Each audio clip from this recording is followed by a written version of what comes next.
Sobat Dunia Donghua, kita berjumpa kembali. Tanpa berlama-lama mari kita lanjutkan ceritanya.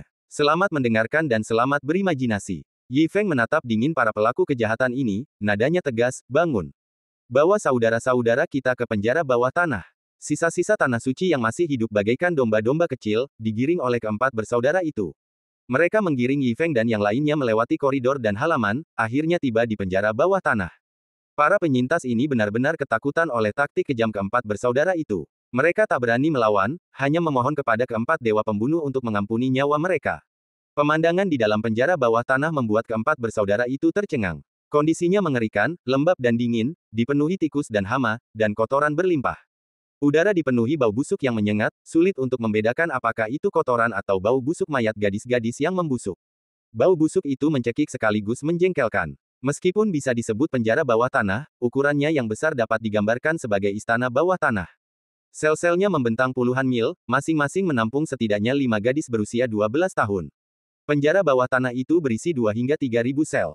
Gadis-gadis yang dipenjara semuanya berantakan dan compang-camping. Seperti binatang, mereka berlama-lama di dalam tahanan, nyaris tak bertahan hidup. Gadis-gadis yang baru ditangkap ketakutan melihat kedatangan para pendatang baru, takut akan eksekusi yang akan segera dilakukan. Namun, gadis-gadis yang telah ditahan lebih lama tampak sangat tenang. Ketenangan mereka mengkhianati keputusasaan yang lebih besar. Mata mereka berkaca-kaca, satu-satunya harapan mereka adalah mimpi buruk ini segera berakhir. Untuk mencegah gadis-gadis ini bunuh diri, para tahanan tanah suci mengikat tangan mereka. Mereka hanya bisa makan dengan berbaring di palungan, seperti binatang. Keempat bersaudara itu menyaksikan dengan geram. Usia 12 tahun adalah masa keemasan kehidupan, tahun-tahun emas masa muda, mendekati puncaknya. Namun, gadis-gadis ini menjalani mimpi buruk, bahkan lebih buruk daripada babi dan anjing yang dibesarkan di rumah tangga biasa. Pria berpakaian hitam adalah yang paling penyayang terhadap wanita. Ia hendak bergegas maju untuk membuka kandang dan membebaskan gadis itu, tetapi Yi Feng menghentikannya. Yi Feng menggelengkan kepalanya dan berkata, "Jangan terburu-buru. Melepaskan mereka sekarang hanya akan merugikan mereka. Kita bisa membebaskan mereka setelah kita selesai mengurus orang-orang di balik tanah suci." Yi Feng khawatir terlalu banyak orang akan menimbulkan keresahan, jadi untuk saat ini, yang terbaik adalah membiarkan keadaan tetap seperti semula. Pria berbaju hitam itu dibutakan amarah, tetapi setelah mendengar kata-kata Yi Feng, ia menjadi tenang. Yi Feng memelototi para anggota tanah suci yang berlutut dan berteriak, "Kirim pesan ke Istana Desolate. Beritahu mereka bahwa kami berempat bersaudara ada di sini. Suruh mereka datang." Seorang tetua dari tanah suci gemetar ketakutan, kilatan dingin di matanya. Orang-orang ini, tidak hanya menolak untuk melarikan diri, tetapi sebenarnya ingin menghadapi Istana Desolate secara langsung, menunggu mereka muncul. Apakah mereka benar-benar percaya bahwa keberanian mereka tak tertandingi? Betapa naifnya. Tetua itu tahu kekuatan Istana Desolate. Kalau tidak, bagaimana mungkin tanah suci mereka yang mulia menjadi pion Istana Desolate, yang melakukan begitu banyak pekerjaan kotor untuk mereka? Ini adalah hal yang baik. Dengan kedatangan Istana Desolate, anak-anak nakal ini tidak akan punya tempat untuk melarikan diri, dan mereka sendiri akan mampu bertahan hidup. Tetua Tanah Suci memikirkan hal ini dalam hatinya, tetapi di luar, ia menanggapi dengan hormat. Ia kemudian mengeluarkan token geokomunikasi dan menghubungi Istana Desolate. Pada saat ini, di Istana Desolate, di ceruk terdalam aula yang luas dan terpencil ini, sesosok bayangan, yang wujud aslinya tidak dapat dilihat, duduk halus di atas tahta. Di hadapannya berdiri 8 tetua, termasuk tetua ketiga, Wu Tian. Sosok bayangan itu memegang token geokomunikasi, mata merahnya berkilauan dengan cahaya merah darah. Ia telah menerima pesan dari para tetua tanah suci. Namun, ia tetap tenang, seolah semuanya terkendali. Tetua kedua, tetua kelima, tetua kedelapan, bawa murid-murid kalian ke tanah suci dan bawa kembali kepala keempat saudara itu. Sebuah suara aneh dan teredam menembus pikiran 8 tetua. Tetua 2, 5, dan 8 melangkah keluar, membungkuk di hadapan sosok hitam itu, dan berkata serempak, "Sesuai perintahmu." Bayangan itu menyeringai tipis, seolah mengejek perilaku sembrono keempat bersaudara itu. Ia yakin nyawa keempat bersaudara ini, beserta lebih dari 10.000 gadis, berada dalam genggamannya. Tetua 2, 5, dan 8 mengenakan jubah hitam yang serasi. Tetua 5 dan 8 mengenakan tudung kepala, menutupi wajah mereka. Namun, tetua 2 tidak berkerudung, memperlihatkan wajahnya yang cekung dan berbentuk bulan sabit. Ia memiliki hidung yang pendek, mata sipit, mulut yang tebal, dan kumis, membuat penampilannya sulit digambarkan. Namun, ia memiliki aura yang paling mengesankan di antara ketiganya. Senjatanya juga yang paling unik. Sementara 2 lainnya menghunus pisau dan pedang panjang, ia menghunus tombak bermata 2 berujung 3. Ketiganya mengumpulkan ratusan murid, dan mereka melesat menuju tanah suci dengan kekuatan yang luar biasa dan niat membunuh yang membara. Di dalam penjara bawah tanah suci, keempat bersaudara itu, setelah memastikan bahwa para tetua tanah suci telah memberi tahu istana Desolate, langsung membantai makhluk-makhluk tak manusiawi itu. Pria berbaju hitam itu berteriak, "Jangan panik, nona-nona muda. Aku akan melepaskan kalian." Segera, keempat bersaudara itu membuka pintu sel, melepaskan ikatan para gadis, dan memberi tahu mereka arah mana yang harus mereka tuju. Sebelumnya, keempat bersaudara itu telah mengungkapkan sebuah lorong rahasia di dalam penjara bawah tanah. Lorong itu tadinya merupakan rute pelarian khusus yang disiapkan untuk tanah suci, tetapi kini telah menjadi jalan menuju kehidupan baru bagi para gadis ini. Awalnya, para gadis yang dipenjara itu percaya bahwa keempat bersaudara itu juga penjahat. Namun setelah mereka melihat para tetua tanah suci membunuh para tetua dan kemudian membebaskan mereka, para gadis bersorak kegirangan. Untuk waktu yang lama, para gadis yang putus asa itu, yang berkaca-kaca harapan, tetap tenang, hati mereka bergetar. Mereka hanya menginginkan kematian, akhir dari hidup mereka yang menyedihkan. Namun, mendengar suara para pria berbaju hitam dan sorak-sorai mereka, hati mereka yang mati tiba-tiba menyala, mata mereka berbinar. Baru ketika mereka melihat rekan-rekan mereka diselamatkan, mereka menangis bahagia. Akhirnya, mereka melihat harapan hidup, akhirnya, untuk lolos dari penjara gelap ini.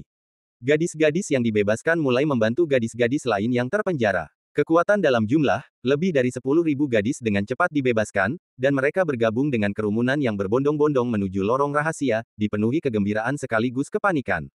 Setelah keempat bersaudara itu memastikan semuanya telah diatur dengan baik, mereka meninggalkan ruang bawah tanah tanpa basa-basi lagi. Mereka langsung keluar dari ruang bawah tanah dan tiba di langit di atas aula tanah suci, tempat mereka diam-diam menunggu mangsa mereka. Mereka menatap ke kejauhan dengan mata membara, niat membunuh membara di hati mereka. Mereka ingin membantai semua binatang buas ini untuk melampiaskan kebencian mereka dan membalas dendam atas kebencian besar kota Wenjiu. Tak lama kemudian, segerombolan hitam yang terdiri dari ratusan orang, seperti sekawanan burung, terbang ke arah mereka dengan kecepatan tinggi, penuh dengan niat membunuh. "Ayo, aku belum cukup membunuh tadi," kata pria berbaju hitam itu dengan sungguh-sungguh. "Bos, lihat aku menelan mereka." Katak itu menyeringai. "Jangan panik, aku akan menghancurkan mereka sampai mati dan memberi tahu mereka apa artinya dihancurkan oleh gunung."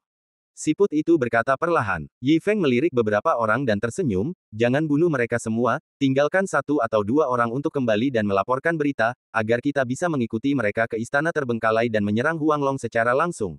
"Bos, kau benar-benar pintar," puji Tot sambil menyeringai lebar. Tetua kedua berwajah bulan sabit, menghunus tombak bermata dua berujung tiga, memimpin jalan, diikuti oleh tetua kelima dan kedelapan yang berkerudung. Lebih dari 100 murid mengikuti ketiga tetua itu dengan kecepatan yang luar biasa. Keempat bersaudara itu melesat dengan gagah ke udara, dan tetua kedua menanggung beban serangan itu, maju ke arah mereka. Ia menyeringai sinis, senyum yang ganas dan mengerikan. "Hahaha, kalian berempat orang bodoh, beraninya kalian datang ke tanah suci ini. Hari ini, aku akan membuat kalian menyesal pernah datang ke dunia ini." Seru tetua kedua berwajah bulan sabit dengan percaya diri. Keempat bersaudara itu bertukar pandang. "Orang ini terlalu jelek. Siapa lagi yang akan datang?" tanya pria berbaju hitam itu. Tot menatap siput dan berkata, "Pergilah. Remukkan dia seperti gunung, hancurkan wajahnya." Siput berkata dengan tatapan jijik, "Baiklah." Kemudian, Tot dan pria berbaju hitam menghadapi tetua kelima dan kedelapan, sementara Yi Feng menyerbu sekelompok prajurit di belakang mereka. "Sombong, kau benar-benar mencari mati. Terima tembakan orang tua ini." Raung tetua kedua. Tubuh siput itu membesar dengan cepat, seketika mencapai ratusan kaki, menutupi langit dan matahari. Ekspresi tetua kedua membeku, jantungnya berdebar kencang. Ia tahu keempat bersaudara itu kuat, tetapi ia tak pernah membayangkan mereka bisa begitu mengerikan. Namun ia segera menenangkan diri. Ia merasa teknik pembesaran ini pasti memiliki banyak kekurangan, seperti pertahanan dan kecepatan. Tombak bermata dua dan berujung tiga milik tetua kedua tiba-tiba memancarkan semburan cahaya keemasan, melesat dengan ganas ke arah siput itu. Bang! Cahaya keemasan itu mengenai siput itu, menciptakan lekukan yang dalam di dagingnya dan mengeluarkan ledakan keras. "Kau pikir kau bisa mengalahkanku hanya dengan membesar? Naif sekali," kata tetua kedua dengan nada bercanda. Namun sesaat kemudian, ekspresinya membeku. Lekukan di daging siput itu langsung tertutup lendir. Saat daging dan darah siput itu menggeliat, lubang yang dalam itu sembuh dalam sepersekian detik. Siput itu mengabaikan tetua kedua dan langsung menyerangnya. Mata tetua kedua menyipit, dan ia segera berbalik untuk melarikan diri. Ia berpikir, makhluk raksasa ini tidak akan mampu menandingi kecepatannya, jadi sebaiknya ia menghindari serangan itu terlebih dahulu. Namun siput raksasa itu, yang menutupi langit dan matahari, mengikutinya dari dekat, semakin membesar, seolah-olah dapat menempuh jarak ribuan mil dengan satu langkah. Kecepatan siput itu tidak hanya setara dengannya, tetapi bahkan lebih cepat. Tanpa ragu, siput itu menghantamnya. Pria berbaju hitam itu memilih tetua kelima sebagai targetnya. Dengan gerakan menghindar yang aneh, ia muncul di belakang tetua kelima. Ia kemudian menebas dengan pedangnya, energi pedang sepanjang 100 kaki dengan cepat menyapu ke arah leher tetua kelima. Jantung tetua kelima bergetar, dan ia berputar, mengendalikan tubuhnya untuk jatuh ke bawah. Pukulan itu mengirimkan hawa dingin ke seluruh tubuhnya, dan ia tersentak kaget. Sizzle, cahaya pedang langsung menembus tudungnya, memperlihatkan wajah pucat dan keriput tetua kelima. Tetua kelima nyaris menghindari serangan itu dan kemudian mengayunkan pedangnya untuk membalas. Ia mengayunkan pedangnya ke udara, menciptakan salib cahaya pedang, menebas ke arah pria berbaju hitam. Pria berbaju hitam itu menggelengkan kepala dan mencibir, hanya itu. Kau sungguh tak berguna. Pria berbaju hitam itu bahkan tidak mencoba menghindar, melainkan menebas dengan tangannya. Energi pedang yang sangat tajam langsung melesat keluar, langsung menembus salib cahaya pedang dan menebas langsung ke arah tetua kelima yang jatuh dengan kecepatan tinggi. Tetua kelima masih enggan menyerah, dan ia buru-buru memanggil kuali besar untuk menangkisnya. Bang! Sebuah lonceng keras bergema di langit. Krak, krak, krak. Kuali itu hancur seketika. Tetua kelima memanfaatkan situasi ini dan kembali menebaskan puluhan pedang untuk menahan serbuan pecahan kuali dan menyerang pria berbaju hitam. Pria berbaju hitam itu mengerucutkan bibirnya, wajahnya menunjukkan rasa jijik. Sampah sepertimu, pantaskah kau menghunus pedang? Kemudian, pria berbaju hitam itu, sambil menghunus pedangnya, berubah menjadi aliran cahaya, menyerang tetua kelima dengan kecepatan yang luar biasa. Sosoknya tampak menyatu dengan cahaya pedang. Kemanapun ia lewat, kehampaan berputar, dan ledakan tajam mengguncang pikiran. Hati tetua kelima bergetar melihatnya, hawa dingin menjalar di punggungnya. Jelas bahwa ilmu pedang dan kultivasi pria berbaju hitam itu melampaui dirinya sendiri. Di matanya, ia tak lebih dari hinaan. Tetua kelima menggigit lidahnya, darahnya terbakar dengan cepat, dan berbalik untuk melarikan diri. Namun pria berbaju hitam itu tidak memberinya kesempatan. Sizzle, sizzle. Pria berbaju hitam itu berubah menjadi aliran cahaya, seberkas aurora, yang mengejar dan menembus tubuh tetua kelima. Energi dahsyat itu menusuk tetua kelima hingga berubah menjadi kabut darah. Namun, kabut itu tidak menodai pria berbaju hitam itu sedikit pun. Di tempat lain, pedang Yi Feng menghancurkan segala wujud. Dengan satu serangan dahsyat, Yi Feng menyerang. Energi pedang yang mengerikan, setinggi ratusan bahkan ribuan kaki, menyapu istana desolate bagaikan kekuatan yang dahsyat, menyapu ratusan murid. Energi pedang beriak bagai pelangi dan menderu bagai lautan yang mengamuk, memusnahkan murid-murid istana desolate dalam sekejap. Melihat ini, sosok berpakaian hitam itu mengerucutkan bibirnya, seolah enggan. Kodok itu, sambil menghirup dan mengembuskan awan udara, melepaskan meriam udara yang tak terhitung jumlahnya ke arah tetua ke-8. Meriam udara ini tampak nyata, setiap serangan menghasilkan ledakan yang memekakkan telinga. Jelas, ia tidak menggunakan kekuatan penuhnya, melainkan mempermainkan sosok berkerudung itu. Tetua ke-8 dengan panik menangkis serangan aneh itu dengan pedangnya. Bang, bang, bang, boom. Suara logam beradu dan ledakan bergema tanpa henti. Mulut harimau tetua ke-8 retak, pedang kesayangannya bengkok, dan gegar otaknya menyebabkan darah mengalir dari sudut mulutnya. Melihat pertempuran hampir berakhir, katak itu membuka rahangnya dan, dengan hisapan yang dahsyat, menghisap tetua ke-8 yang terluka tepat di depannya. Wajah tetua ke-8 dipenuhi ketakutan, seolah-olah ia berada di tepi jurang, menginjak es tipis. Ia berusaha sekuat tenaga melawan hisapan kuat itu, tetapi ternyata ia tak mampu. Katak itu melompat dan menendang perut tetua ke-8, meremukkan tulang rusuknya.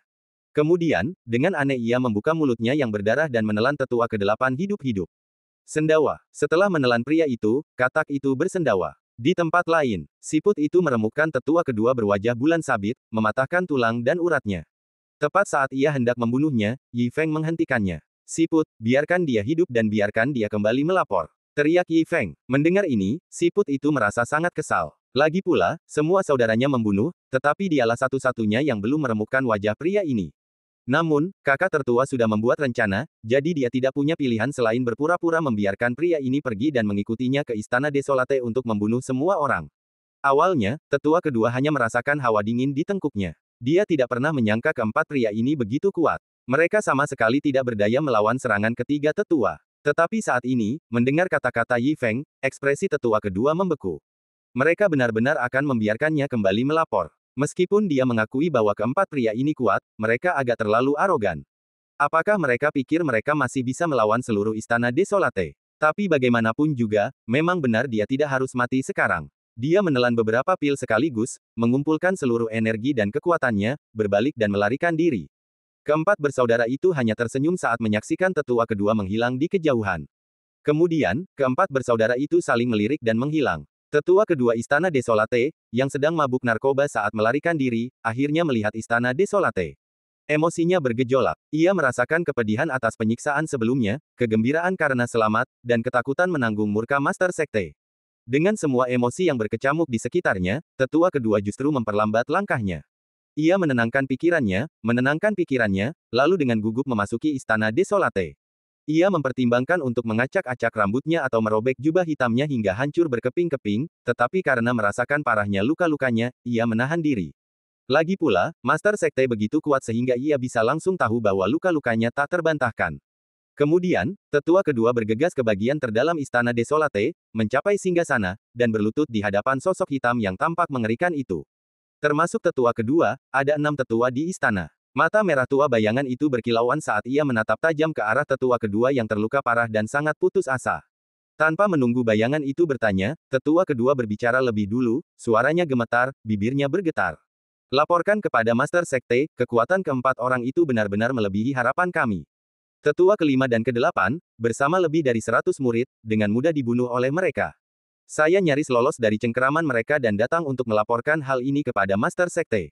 Kultivasi saya rendah, dan saya telah mengecewakan Anda. Saya mohon maaf. Tetua kedua berbicara dengan fasih dan tulus. Ia tidak mengklaim bahwa keempat saudara itu telah menyelamatkannya, karena itu akan membuatnya tampak tidak berguna.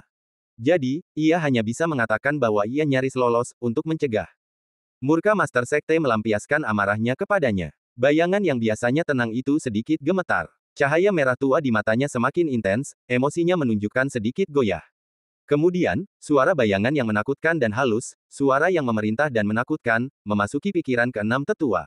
Sepertinya aku harus pergi sendiri. Tetua kedua berlutut di tanah, gemetar ketakutan, tak berani mengangkat kepalanya.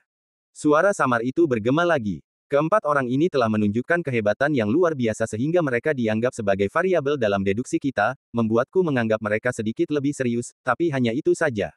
Kelima tetua lainnya terdiam. Awalnya mereka bersimpati atas penderitaan tetua kedua. Kemudian, mereka merasa kultivasi Master Sekte terlalu dalam dan tak terduga.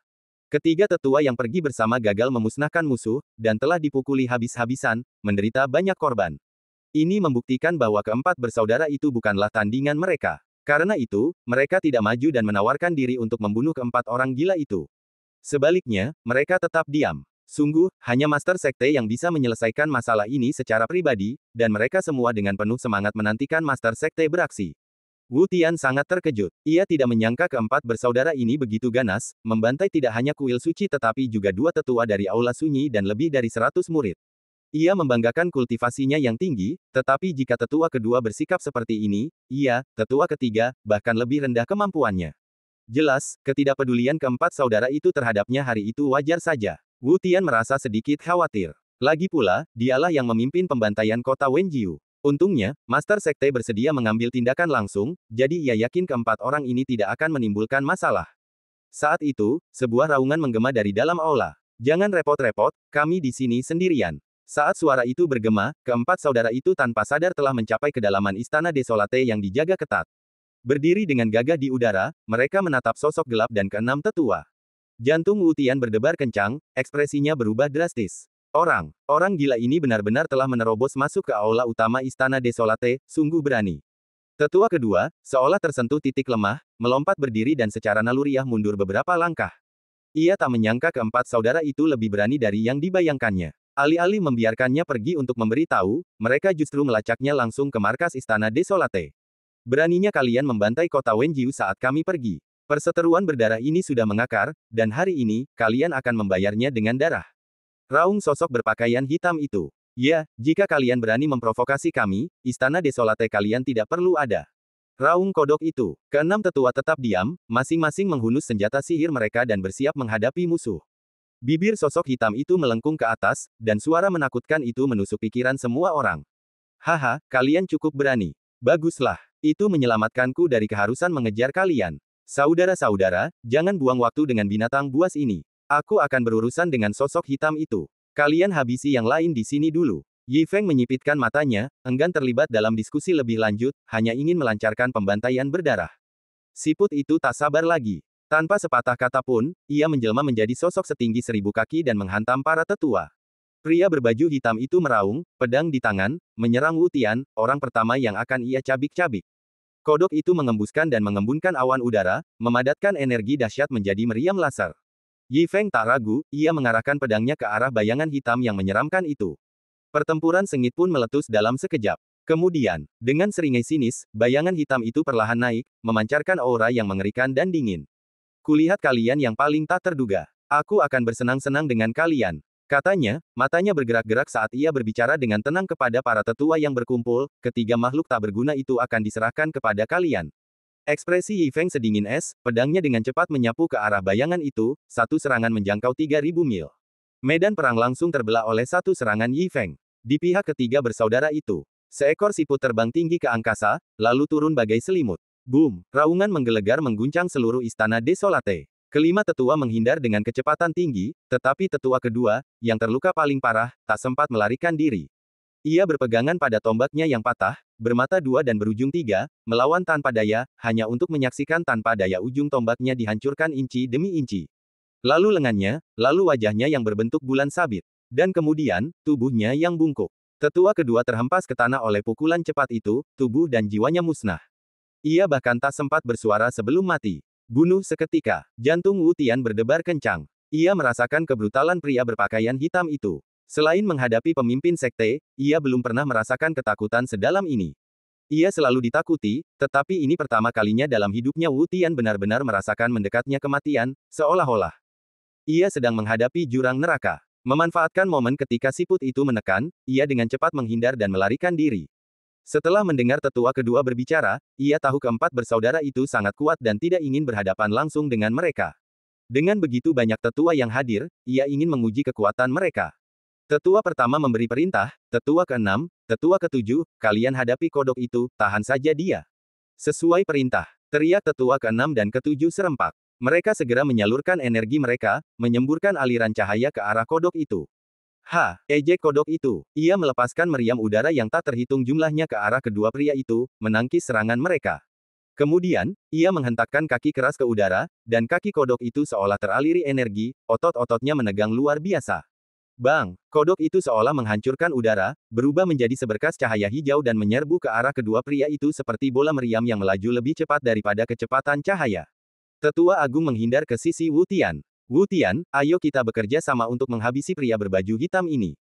Teriak Tetua Agung. Jantung Wu Tian berdebar kencang. Ia melirik sosok bayangan itu tanpa terasa, jantungnya berdebar kencang. Awalnya ia mempertimbangkan untuk menghindari konfrontasi langsung. Namun, ia tak berani menentang perintah ketua sekte, jadi ia bergabung dengan Tetua Agung untuk menghadapi pria berbaju hitam itu. Kemudian, Tetua Agung meraung pada tetua keempat, kau tangani siput itu. Meskipun besar, ia sangat lambat. Gunakan kecepatanmu yang luar biasa untuk menahannya sejenak. Setelah kita selesai menghadapi dua orang sombong ini, kami akan membantumu. Serahkan padaku, teriak tetua keempat dengan percaya diri, menghunus tombak yang berubah menjadi sinar perak dan menusukkannya ke arah siput. Hehehe, kau masih punya kekuatan untuk membantunya. Mimpi yang bodoh. Karena kau ingin mati duluan, aku akan membunuhmu duluan, lalu mencabik-cabik urat dan tulang Wu Tian, untuk membalaskan dendam kota Wenjiu. Pria berbaju hitam itu tertawa terbahak-bahak, nadanya bahkan lebih dingin daripada pedang yang digenggamnya. Napasnya memburu, dan jubah hitamnya berkibar tanpa hembusan angin. Matanya melebar, bersumpah untuk membunuh makhluk-makhluk tak berguna ini. Sesaat kemudian, pedang pria berbaju hitam itu berkilat, sebuah tebasan energi yang tak kalah kuat dari serangan Yi Feng sebelumnya. Energi pedang bergema di antara langit dan bumi, memancarkan dengungan tajam yang membuat Wu Tian dan Tetua Agung merinding. Jangan berdiri di sana, hentikan serangannya. Kalau tidak, kita berdua akan mati di sini. Teriak Tetua Agung. Wu Tian, mengusir rasa terkejutnya, menghunus parang emas gelap dan bergabung dengan Tetua Agung untuk menangkis serangan mengerikan itu. Zizi. Pedang-pedang, aura, dan kekuatan mereka beradu hebat di udara. Energi pedang sosok berpakaian hitam itu tak terbendung. Bang! Energi pedang pria hitam itu menghancurkan pertahanan lawannya, bergema di udara dengan raungan yang memekakkan telinga, seperti suara lonceng yang perkasa, mengirimkan getaran ketakutan. Energi pedang, meskipun sangat melemah, terus menyerang Tetua Agung dan Wu Tian. Melihat ini, Tetua Agung melangkah maju untuk menangkis energi pedang. Ia mengirim telegram kepada Wu Tian, serang intinya, dan aku akan melindungi musuh. Wu Tian mengangguk dengan sungguh-sungguh. Mengumpulkan seluruh energinya, ia mengayunkan pedang lebar emas gelapnya, melepaskan aliran cahaya emas gelap yang mengerikan ke arah pria berpakaian hitam itu. Cahaya bilah pedang itu menyerupai benang tipis, namun ukurannya membesar seiring gerakannya, seolah-olah membesar dengan liar. Bilah sepanjang 100 kaki itu, yang hampir memadat menjadi substansi, melesat ke arah pria berbaju hitam dengan kecepatan yang luar biasa. Di tempat lain, seberkas cahaya hijau melesat bola-balik di udara dengan sudut yang aneh dan berbahaya. Dengan setiap pantulan, kecepatan dan kekuatannya meningkat, meninggalkan gelembung di udara. Setelah puluhan pantulan, hanya bayangan cahaya hijau yang tersisa, melesat liar di sekitar tetua ke-6 dan ke-7. Semburan udara yang dihembuskan kodok itu mengaburkan pandangan tetua ke-6 dan ke-7. Mengandalkan insting mereka, mereka menghunus senjata mereka dengan panik dan melepaskan senjata magis mereka, tetapi mereka tidak dapat mengejar wujud asli kodok itu. Bang, bang, bang, bang. Ratusan bola meriam udara secara misterius terbentuk dari udara tipis, dengan cepat menekan ke arah kedua tetua itu. Kedua tetua itu merasakan tekanan di sekitar mereka tiba-tiba menjadi sangat besar, tubuh dan tulang mereka berderak dengan suara yang menggelegar. Krek, detik berikutnya, tulang-tulang mereka hancur berkeping-keping oleh bola-bola meriam udara yang aneh. Kilatan cahaya hijau mengejutkan kedua tetua itu, dan mereka langsung berubah menjadi kabut berdarah. Tetua keempat, yang berubah menjadi sinar perak, menerjang siput itu dengan kecepatan tinggi. Siput itu langsung menyusut ke ukuran aslinya, dengan cekatan menghindari serangan itu. Bang! Cahaya tombak itu menghantam tanah seperti laser, meninggalkan jurang sedalam 100 kaki. Siput itu, yang tampak merangkak perlahan, tiba-tiba melebar hingga 1000 kaki. Dengan kelembamannya, ia melakukan putaran lincah di udara. Cangkang siput raksasa itu langsung berubah menjadi gunung setinggi 100 kaki, menghantam keras ke arah tetua keempat dengan kecepatan yang mencengangkan. Tetua keempat, yang terkenal karena kecepatannya, tak mampu menghindari serangan itu. Ia mengangkat tombaknya untuk melawan. Namun, sesaat kemudian, kilatan cahaya hijau menghancurkan tengkoraknya. Darah menyembur keluar dari tubuh tetua keempat yang tanpa kepala, dan darah menyembur keluar seperti sungai. Boom! Siput itu menghantam tanah, menciptakan kawah sedalam 1000 kaki di atas tanah tandus itu. Tubuh tanpa kepala tetua keempat hancur menjadi buih berdarah, terkubur selamanya di bawah tanah. Siput, kau terlalu lambat. Aku lebih cepat. Ejek katak itu. Siapa yang mengajakmu ikut bersenang-senang? Bantu bos. Teriak siput itu. Keduanya berubah menjadi aliran cahaya dan bergegas ke medan perang lain. Mereka tidak menghiraukan pria berbaju hitam itu, dan mereka juga tidak berniat membantu. Ini bukan tanda kesetiaan mereka. Justru sebaliknya, itu adalah tanda kepercayaan mereka kepada pria berbaju hitam itu. Pria berbaju hitam itu masih memasang ekspresi jenaka di wajahnya saat menghadapi cahaya pedang sepanjang 100 kaki itu. Sebilah pedang emas gelap melesat menembus tubuhnya dalam sekejap. Wu Tian sangat gembira, tak pernah menyangka lawannya ternyata sehebat yang dibayangkannya. Awas! Teriak tetua agung, tapi sudah terlambat. Pria berbaju hitam itu diam-diam telah tiba di belakang Wu Tian. Pedang emas gelap itu hanya mengenai bayangan pria itu. Pria itu mengayunkan pedangnya dengan cepat. Sizzle, sizzle, sizzle. Tangan dan kaki Wu Tian langsung tercabut dari tubuhnya. Ia teriris seperti penggilas adonan, jatuh tersungkur. Awalnya, ia hanya merasakan dingin di pangkal lengan dan pahanya. Sesaat kemudian, rasa sakit yang menusuk menjalar di otaknya, meninggalkan rasa sakit yang menyayat hati yang membuatnya merasa lebih buruk daripada kematian. Tunggu aku di bawah sana. Aku berjanji akan mencabik-cabikmu, dan aku tidak akan mengingkari janjiku. Kata pria berbaju hitam itu, melotot ke arah Wu Tian. Kemudian, kilatan dingin melintas di matanya, dan ia menukik ke arah tetua agung dengan kecepatan tinggi. Rasanya semua itu butuh waktu lama, tetapi kenyataannya, itu hanya sepersekian detik. Tetua agung baru saja memblokir energi pedang ketika sosok berjubah hitam itu mencapainya. Pupil tetua agung mengecil, dan sosok berjubah hitam itu membesar di dalamnya. Dalam sekejap, penglihatan tetua agung, dari hari-hari awalnya yang mengoceh hingga saat ini, melintas di depan matanya. Sebelum ia sempat berteriak, kegelapan telah lenyap sepenuhnya dari pandangannya, seolah-olah ia terperangkap dalam kehampaan abadi. Tanpa sepatah kata pun, sosok berjubah hitam itu menyerang dengan pedangnya. Satu tebasan mengunci serangan itu. Bahkan sebelum kepala dan tubuh tetua agung terpisah, sosok berjubah hitam itu melepaskan tebasan yang tak terhitung jumlahnya. Mata tetua agung yang lebar dan berwarna merah darah perlahan hancur berkeping-keping. Krak, krak, krak. Tetua agung hancur berkeping-keping. Hembusan udara menerjang ke depan. Dan tetua agung hancur menjadi serpihan-serpihan berukuran 1 cm persegi yang tak terhitung jumlahnya, berhamburan dan melayang. Darah menyembur keluar dengan hentakan pelan. Sosok berpakaian hitam itu tampak sedang bereksperimen mencabik-cabik, dan senyum puas menghiasi pemandangan di depannya. Semua ini terlihat oleh Wu Tian yang terjatuh. Ia kencing dan berak, berteriak ketakutan dan memohon ampun. Namun saat ia mendarat, pria berpakaian hitam itu sudah menancapkan pedangnya di selangkangannya. Dengan desiran, Wu Tian tak berdaya. Ini belum berakhir, pria berpakaian hitam itu langsung mencungkil bola matanya dan memotong lidahnya. Wu Tian menjerit dengan sangat memilukan, tetapi pria berpakaian hitam itu sama sekali tidak menghiraukannya dan bahkan menikmati prosesnya. Setelah beberapa saat disiksa, pria berpakaian hitam itu akhirnya merasa puas. Kemudian, pria berpakaian hitam itu menendangnya dan mengayunkan pedangnya dengan liar ke arah Wu Tian di udara. Ratapan Wu Tian, beserta tubuhnya yang terbelah dua, lenyap tertiup angin. Pemandangan ini bagaikan bunga sakura yang berguguran, dan sebenarnya cukup menyedihkan sekaligus indah. Pria berpakaian hitam itu mendongak menyaksikan pemandangan ini, terdiam, seolah meratapi jiwa-jiwa kota Wenjiu yang telah tiada. Di medan perang lain, Yi Feng dan sesosok bayangan hitam beradu. Yi Feng mengayunkan pedangnya dengan ganas. Cahaya pedang yang cemerlang turun bagai lautan bintang, menembus hamparan langit dan bumi yang luas, seolah mampu menghancurkan sungai waktu dan menyapu keabadian. Bayangan hitam itu menyeringai dingin, sosoknya semakin redup. Dengan lambaian tangannya, aura hitam memancar. Aura hitam yang dipenuhi kekuatan es yang tak tertandingi itu langsung membekukan pegunungan dan sungai sepanjang 30.000 mil. Seluruh daratan berubah menjadi gletser. Aura hitam itu menahan cahaya pedang yang cemerlang, dan saat keduanya beradu, seluruh dunia bergetar hebat. Boom! Riak energi dahsyat yang dihasilkan oleh benturan itu menyebar, menghancurkan pegunungan dan sungai yang membeku dalam sekejap. Puing-puing es berhamburan di langit, memantulkan setiap inci sinar matahari, dan seluruh dunia langsung menyala terang. Setelah kemegahan itu, kehancuran pun menyusul. Jutaan mil pegunungan dan sungai seketika berubah menjadi lubang yang dalam, dan semua makhluk hidup, termasuk burung, binatang buas, ikan, dan serangga, hancur menjadi debu dan lenyap di antara langit dan bumi. Detik berikutnya, Yi Feng melesat, mengayunkan pedangnya puluhan kali dalam sekejap. Energi pedang yang tak tertandingi kembali menyatu. Jaring energi pedang yang padat, bagaikan jaring, menerjang bayangan hitam itu. Bayangan itu melesat, dan dalam sekejap, ia mundur ribuan mil. Sizzle, sizzle. Jaring pedang itu menukik ke bumi yang jauh, meledakkan jurang sedalam 1000 kaki di tanah. Saat bayangan itu melesat, klon hitam yang tak terhitung jumlahnya tertinggal di langit.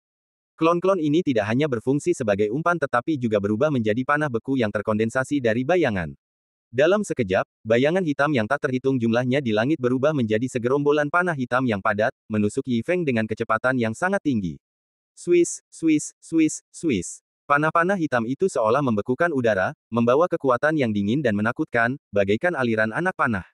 Yi Feng mengayunkan pedangnya, menggambar lingkaran lebar di udara di hadapannya. Lingkaran luas itu perlahan memadat, memancarkan garis-garis cahaya keemasan, bagaikan matahari yang terik, berkilau dan menyilaukan. Dang, dang, dang. Diiringi dengungan yang menggema, bagaikan bunyi lonceng pagi. Sebuah lightsaber raksasa, sepanjang 100 kaki, perlahan muncul dari lingkaran cahaya dan menerjang pelan panah hitam itu.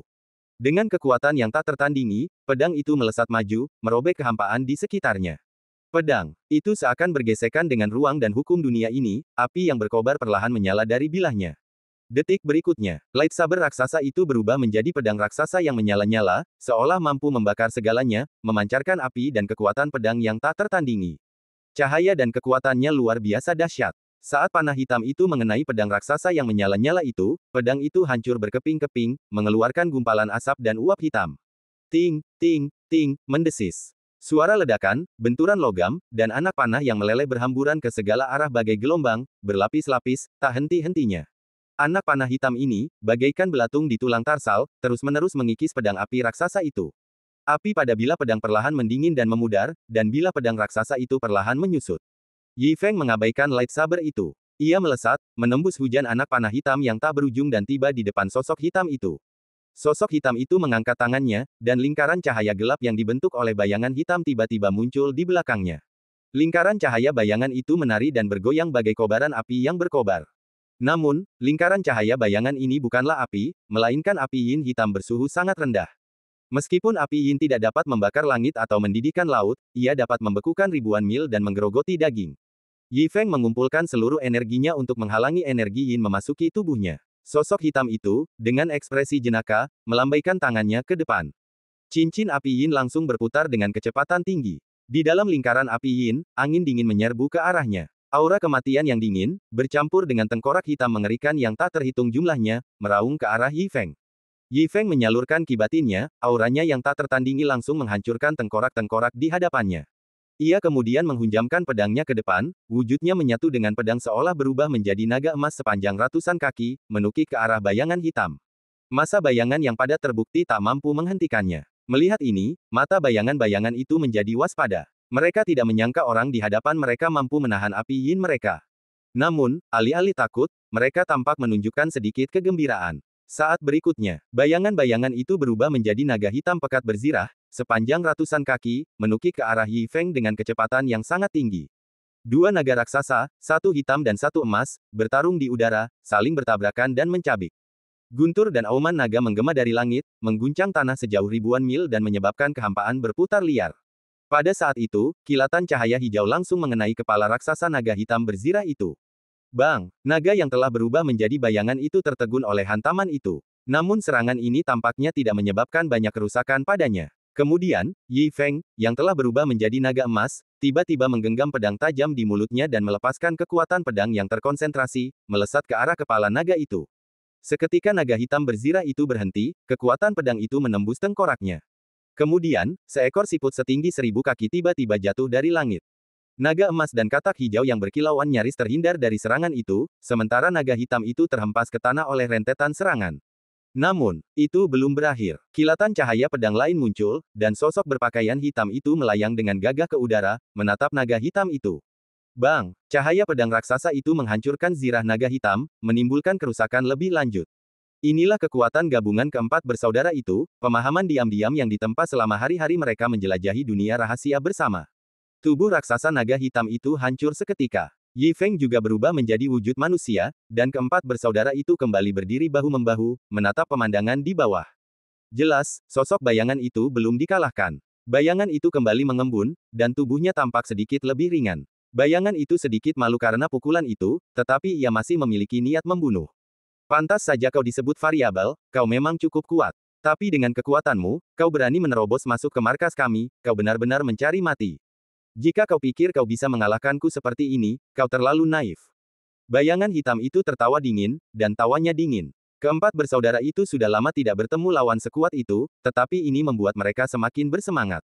Gunakan cara apapun yang kau punya. Karena kami berempat berani datang ke sini, kami cukup percaya diri untuk membunuhmu dan istana terpencil ini bersama-sama. Yi Feng menatap bayangan hitam itu dan berteriak. Makhluk hitam sepertimu berani bicara omong kosong. Hari ini adalah hari kematianmu, dan kami berempat akan menjadi orang-orang yang membunuhmu. Bayangan hitam itu berkata dingin dengan tatapan arogan di matanya. Kau hanya tukang bicara, aku akan membiarkanmu mencicipi omonganku. Kata kodok dengan nada menghina. Siput berkata perlahan, jika kau tidak setuju, aku akan mencoba lagi, seperti gunung yang runtuh menimpa kepalaku. Hahaha, siapapun yang berani bicara seperti itu padaku sudah mati. Biarkan aku melihat betapa bersatunya kalian berempat. Bayangan hitam itu tertawa terbahak-bahak. Kemudian, cahaya merah di mata bayangan itu menyala bagai api yang berkobar, dan kabut hitam di sekitarnya langsung menghilang. Tiba-tiba, aura hitam pekat menyeruak dari tanah dalam radius 1000 mil. Garis-garis merah tua dari formasi itu menyala. Dan cerita pun berakhir, nantikan cerita selanjutnya. Terima kasih telah mendengarkan.